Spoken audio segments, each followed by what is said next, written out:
Hello everybody and welcome to my cooking channel. Today I will show you the proper way to prepare an Italian classic, Margherita pizza. Homemade crust, thick tomato sauce and lots of mozzarella cheese baked until golden. A simple pizza recipe that never fails to impress.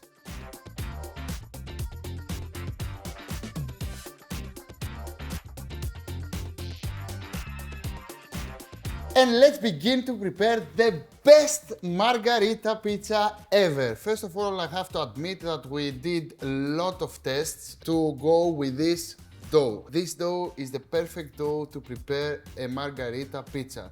The crust, the yumminess, the silkiness, the sourdness, everything inside, it's actually perfect. The only thing you have to do is to follow exactly my instructions. Now, here I have my mixer, and the first thing we have to do is to prepare the dough. The dough doesn't need a lot of ingredients, but we have to do it right. First of all, we will add the water. The water should be at room temperature because the yeast is now sleeping. When you drop the yeast inside the water, suddenly wakes up, and the first thing that wants to do the yeast is what, Lakis? To eat, of course. When you're waking up at the morning, you want to eat something. So I will bring some lovely honey to eat. Just a teaspoon should be enough. And now the yeast is happy. The yeast wakes up and suddenly have a lot of water, moisture, and a lot of food. Now it's very happy. The only thing I have to do is to stir a little bit, and the amount of dry yeast that I gave you is exactly what we need. We don't need a lot of yeast because if we add a lot of yeast, the dough will rise a lot. We don't want to do that very fast. We want to do that gradually. That's why we're adding this amount of yeast. Now, if you want to use fresh yeast, you just double the amount of the yeast. Now, next thing, the mixer goes on with a hook attachment, and I'm adding the flour. Hard flour, we need a lot of gluten or 00 flour, and the salt. Now, we want a little bit of extra virgin Greek olive oil or Italian, it doesn't matter, but if you have Greek, it's better. And now we have to mix for at least 12 to 15 minutes. Be patient, in 15 minutes I will carry on with the recipe.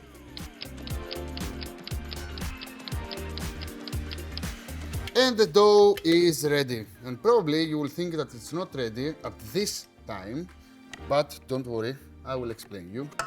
Right ahead, we don't need the hook. The dough is a little bit sticky.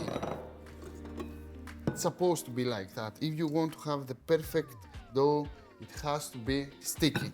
Now, I will take some olive oil or flour, whatever you want, and I will unstick the dough from the bowl. At this point, it's very sticky.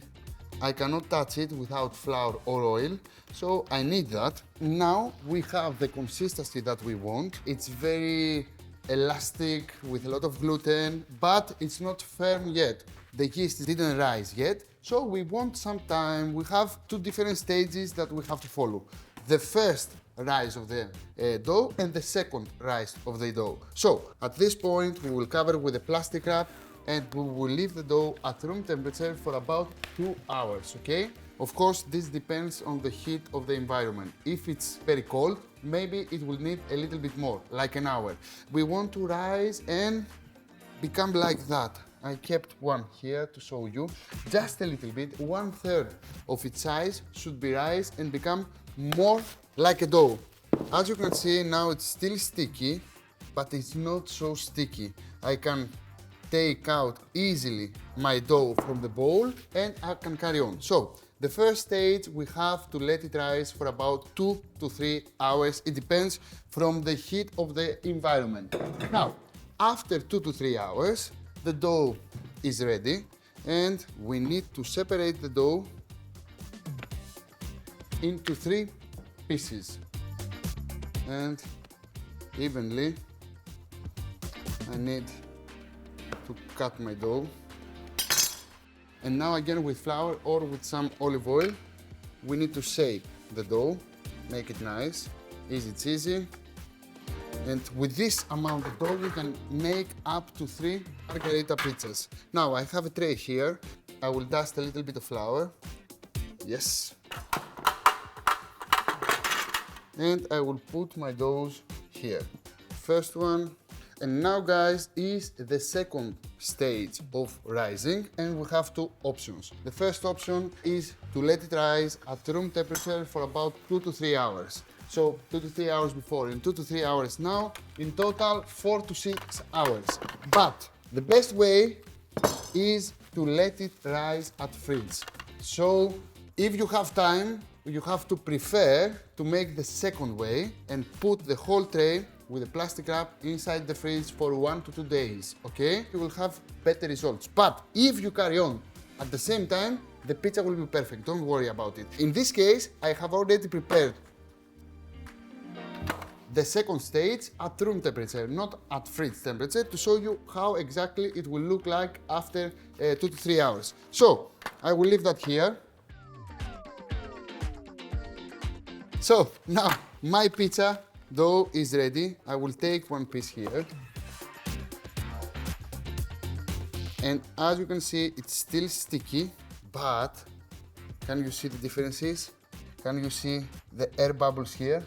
This is exactly what we want. The perfect pizza dough. I know that I'm not an Italian, but trust me guys, I tested lots of recipes to come with this one. This is one of the best recipes ever. Now, I have a tray here, and before I cook my margherita pizza, we have to explain how we're cooking pizza at home. My oven is preheated at maximum, 230 degrees Celsius set to fan. I already have one tray inside my oven to make sure that it will become extremely hot. We want to cook the pizza in the minimum time. We want to make a nice crust, and that's why we're preheating the tray inside the oven. The oven should be at 230 degrees Celsius, and that's how you can cook at home pizza and taste like a good pizzeria, okay? So this is the best way. Now, if you have the special stone that we are cooking pizzas, that's a good idea, but many people doesn't have. That's why I want to show you how to do that with tools that you have at home. Now, as you can see, my pizza, it's sexy and nice. I have to make sure that I will transfer the pizza inside the oven to the hot pan. That's why I have to make my pan here unsticky. How I will do that? With some flour or semolina. You can use semolina too. And what's happening now? When I put my pizza on the top of the tray, I can easily move it. You see like this? So I can easily transfer it into the hot pan.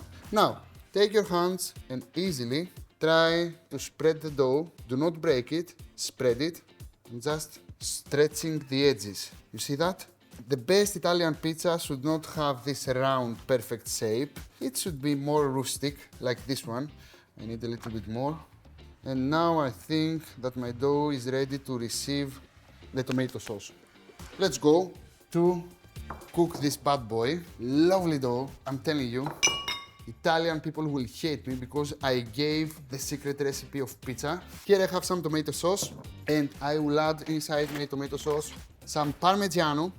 I'm always adding some Parmigiano into my tomato sauce because actually giving deeper flavor into my tomato sauce. I don't have to add any salt, pepper, stuff like that. Everything is good and ready to go. Now, I will take my tomato sauce, and we don't need a big amount. Maybe a spoonful should be enough.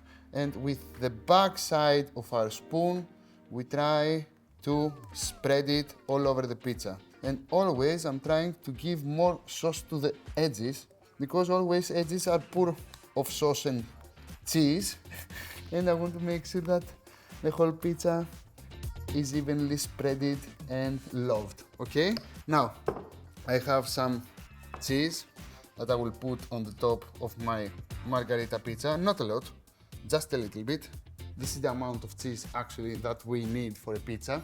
Many people try to get as more as possible cheese on the top of pizza, but actually this is destroying the pizza, okay? Too much weight, it doesn't allow to rise inside the oven, and all the flavor covered by cheap cheese, and this is something we don't want. The most important thing in pizza is the crust, okay? And today we did the best crust ever. Now I have some mozzarella cheese here. I will add some now, but I will add some fresh to the very end, after the oven. And this is it. I like to add just a touch of olive oil to the very end. And I will add some fresh olive oil also after. Now, be careful because we have to do it right. As you can see, my pizza easily can move from the tray, and I'm opening the oven, I'm transferring my pizza, and straight away I am closing the oven. Now, the time of cooking is depending from the heat of your oven. Probably you will not need more than 10 minutes, okay? But if your oven is not hot enough, maybe you will need a little bit more. So 10 to 15 minutes maximum is the time that we need to bake our pizza. In 15 minutes maximum, my oven is good oven, so in 10 minutes it will be ready. We will try the best pizza ever. And my pizza is ready. Don't forget, I have 2 more doughs to prepare. Oh my god, loveliness. I cannot describe you the flavor of that crust. It's something else. I want to show you how it looks from the bottom side. Can you see that crust? Something else, something unique. Can you hear that? And the crust on top, this is something else. And now it's time to taste a little bit of this lovely pizza. Guys, if you never tried to make homemade pizza, it's something else. Okay, we have some easy recipes in our website.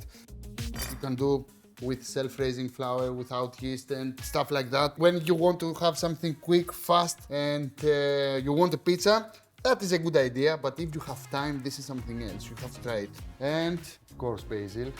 Basil is the secret for a good pizza. Always fresh. Because if I add basil before, probably it will burn from the oven. So I want to add some fresh basil to the end. And look at this beauty, lovely. Freshly ground pepper. And a touch of extra virgin Greek olive oil. Just a touch to have this essence of fresh olive oil.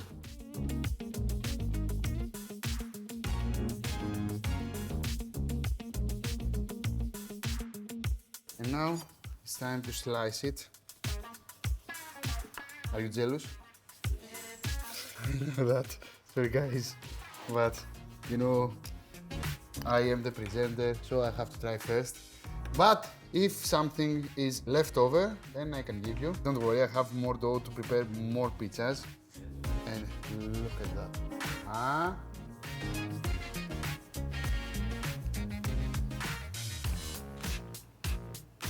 So hot, but so good. And this is the real stuff, the real pizza. If you want to eat a pizza, this is the pizza that you have to try.